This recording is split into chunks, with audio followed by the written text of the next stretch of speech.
মা কি রান্না করবে আজকে? দেখ, কিছুদিন আগে যে লাউ গাছগুলো লাগিয়েছিলাম এগুলোতে কি সুন্দর একটা কচি লাউ হয়েছে।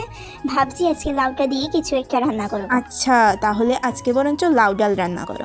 ঠিক বলেছিস, তাহলে আজকে লাউ ডালি রান্না করব। তো শুনতেই পেলে আজকে তোমার রান্না করবে লাউ ডাল।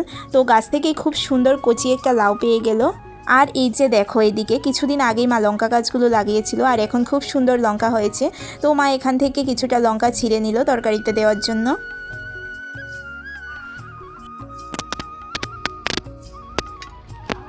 তো এই যে দেখো, কিছুটা লঙ্কা মা পেরে নিল গাছ থেকে। তো এই যে এইদিকে বসে গেল মা লাউটা কাটার জন্য, আর লাউটা কিন্তু একদমই কচি ছিল। তো এইদিকে তোমার লাউটাকে কুচি কুচি করে খুব সুন্দর করে কেটে পরিষ্কার করে নিয়েছে। আর এইদিকে চুলা জ্বালিয়ে চুলায় বসিয়ে দিল কড়াই, তারপর কড়াইয়ে দিয়ে দিল কিছুটা পরিমাণে জল। তো তারপর জলের মধ্যে মা দিয়ে দিল মুগ ডালটা।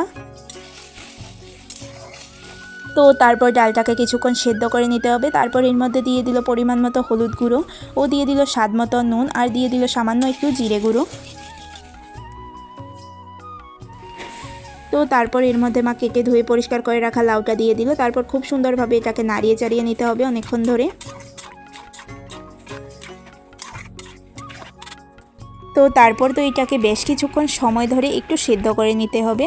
তো তারপর এর মধ্যে মা দিয়ে দিল কয়েকটা চেরা কাঁচা লঙ্কা। তারপর আবার বেশ কিছুক্ষণ ধরে এইটাকে রান্না করে নিতে হবে।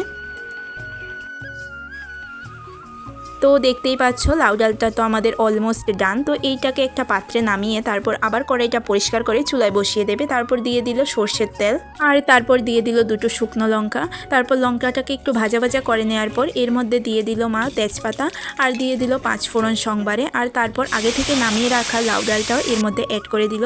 তারপর বেশ কিছুক্ষণ নাড়িয়ে চাড়িয়ে জলটা শুকিয়ে গেলেই এর মধ্যে দিয়ে দিল ধনেপাতা।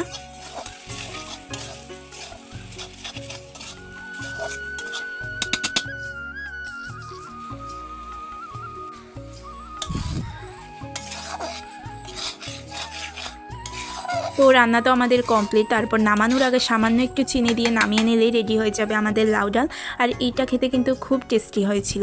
তো আমার ভিডিও যদি তোমাদের ভালো লেগে থাকে, তোমরা যদি প্রত্যেক দিন এমন গ্রামীণ রান্না দেখতে চাও, ইউটিউব থেকে দেখলে সাবস্ক্রাইব, আর ফেসবুক থেকে দেখলে ফলো করে আমার পাশে থেকো। তো আজকের জন্য এইটুকুই, দেখা হচ্ছে পরের কোনো একটি সুন্দর ভিডিওতে। সবাই ভালো থেকো, বাই।